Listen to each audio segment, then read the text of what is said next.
നമസ്കാരം, എല്ലാവർക്കും പുതിയൊരു വീഡിയോയിലേക്ക് സ്വാഗതം. LBS വഴിയുള്ള BSc പാരാമെഡിക്കൽ ഡിഗ്രി കോഴ്സുകളുടെ അടുത്ത സ്പെഷ്യൽ ഓൺലൈൻ അലോട്ട്മെന്റിന് വേണ്ടിയുള്ള ഓപ്ഷൻ രജിസ്ട്രേഷന്റെ ഡേറ്റ് LBSന്റെ വെബ്സൈറ്റിൽ കൊടുത്തിട്ടുണ്ട്. പാരാമെഡിക്കൽ ഡിഗ്രി കോഴ്സുകളുടെ അലോട്ട്മെന്റിന് വേണ്ടി മാത്രമുള്ള ഓപ്ഷൻ രജിസ്ട്രേഷനാണ് ഇത്. പാരാമെഡിക്കൽ ഡിഗ്രി കോഴ്സുകളുടെ മുൻപ് നടന്ന അലോട്ട്മെന്റിന് ശേഷം വന്ന ഒഴിവുള്ള സീറ്റിലേക്കുള്ള അലോട്ട്മെന്റാണ് ഇത്. അതുപോലെ തന്നെ ചില കോളേജുകളിൽ പുതിയതായിട്ട് ചില കോഴ്സുകൾക്ക് അംഗീകാരം ലഭിച്ചിട്ടുണ്ട്. ആ കോഴ്സുകളിലേക്കുമുള്ള അലോട്ട്മെന്റ് ആണ് ഇത്.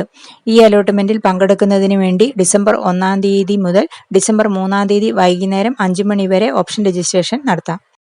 മുൻപ് നടന്ന അലോട്ട്മെന്റ് വഴി ഗവൺമെന്റ് കോളേജുകളിൽ അഡ്മിഷൻ ലഭിച്ചിട്ടുള്ള കുട്ടികൾക്ക് ഈ അലോട്ട്മെന്റിൽ പങ്കെടുക്കുന്നതിന് വേണ്ടി NOCയുടെ ആവശ്യമില്ല. എന്നാൽ സെൽഫ് ഫിനാൻസിംഗ് കോളേജുകളിൽ അഡ്മിഷൻ എടുത്തിട്ടുള്ള കുട്ടികൾ ഈ അലോട്ട്മെന്റിൽ പങ്കെടുക്കുന്നതിന് വേണ്ടി NOC നിർബന്ധമായിട്ടും ഉണ്ടായിരിക്കണം. ഡിസംബർ 4 തീയതിയാണ് അലോട്ട്മെന്റ് പബ്ലിഷ് ചെയ്യുന്നത്. അലോട്ട്മെന്റ് ലഭിക്കുന്ന കുട്ടികൾ കോളേജിൽ ജോയിൻ ചെയ്യേണ്ട ഡേറ്റ് LBSന്റെ വെബ്സൈറ്റിൽ പിന്നീട് പബ്ലിഷ് ചെയ്യുന്നതാണ്. അലോട്ട്മെന്റിൽ പങ്കെടുക്കാൻ ആഗ്രഹിക്കുന്ന കുട്ടികൾ ഡിസംബർ 1 തീയതി മുതൽ ഡിസംബർ 3 തീയതി വൈകുന്നേരം 5 മണി വരെ കോളേജ് ഓപ്ഷൻ രജിസ്ട്രേഷൻ നടത്തണം. പാരാമെഡിക്കൽ ഡിഗ്രി കോഴ്സുകളുടെ മാത്രം അലോട്ട്മെന്റ് ആണ് ഇത്. വീഡിയോ എല്ലാവർക്കും ഇഷ്ടപ്പെട്ടു എന്ന് വിചാരിക്കുന്നു. അടുത്തൊരു വീഡിയോ ആയിട്ട് വരുന്നത് വരെ ബൈ.